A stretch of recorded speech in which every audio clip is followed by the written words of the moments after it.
feel like maybe people underestimate your skills there? I would definitely say people underestimate my striking. But I honestly, in my head, I didn't really think I'd get that much opportunity to strike. But sometimes it goes that way. My takedowns weren't really landing, and I'm glad I was able to let my hands go. No question. So you get to the decision, and the first score is read out 30-27 Watterson. So what's going through your head at that point? I mean, did you think you had done enough to win? But when they read that first score, it's all 3 rounds the other way. What's your thought? Oh my God, that freaked me out. I was really shocked. Like at the very least, I would have thought it might have been like a 29, whatever. But yeah, that definitely freaked me out. But obviously, like they read them pretty fast, so I had about a minute there of like what's going to happen. I thought I definitely had secured the first round and the third round.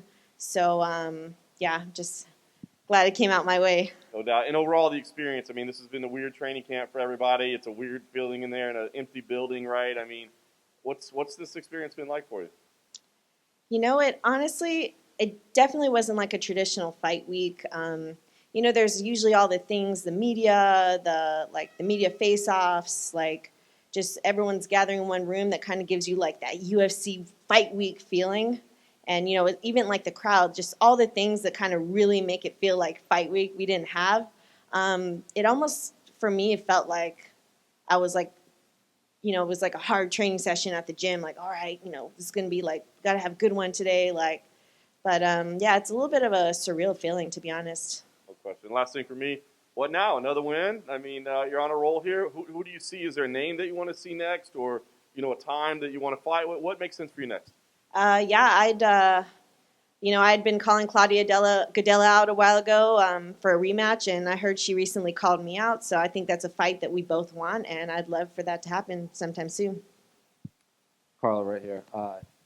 Vicente and Bryce Mitchell said they could hear the commentary during the fight, and they kind of used it to their advantage. Mitchell could hear submission reversals, and Luque could hear Rogan calling for a dar. So I'm curious if you heard the commentary and if you used it to your advantage too.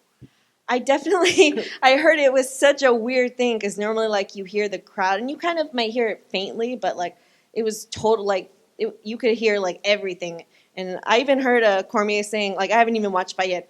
She needs to mix her takedowns and her striking. She's just going for a takedown or just striking. I'm like, okay, mix them in, go for some fakes. Like, I definitely heard it and tried to use it to my advantage, even though, unfortunately, I wasn't able to secure another takedown. But. Could you hear her corner, too? Yeah, I did.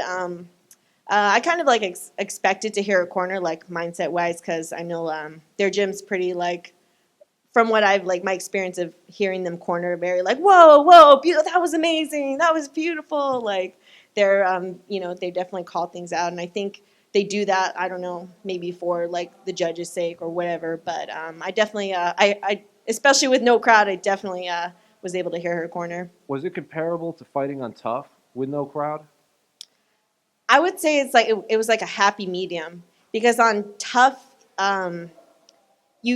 we did have a crowd. We had like our whole team, so they were like screaming their hearts out for you, and then you were fighting in the place where you trained every day, so it did feel like more like training. But here it was weird because we were in like the same big cage, the lights, the stadium, but like no crowd, so it was kind of like just somewhere in the middle. It felt like.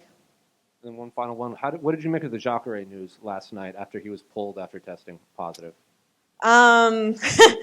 I think it was a little bit like, a couple things go through your head. You're like, oh my God, are they going to cancel the card? Like, what's going to, like stressed now. But then, yeah, it was a little bit scary to hear that. But, like the fact that he was asymptomatic and like, wasn't experiencing any like real illness, like, I'm glad that his health is going to be okay and stuff, and that we were all still able to fight. And I think the precautionary measures that the UFC took all week to keep everyone separated enabled them to be able to put on a show like this, because it's like, okay, well, he didn't have contact with anyone else, so we're still good. So I think the UFC did a really good job.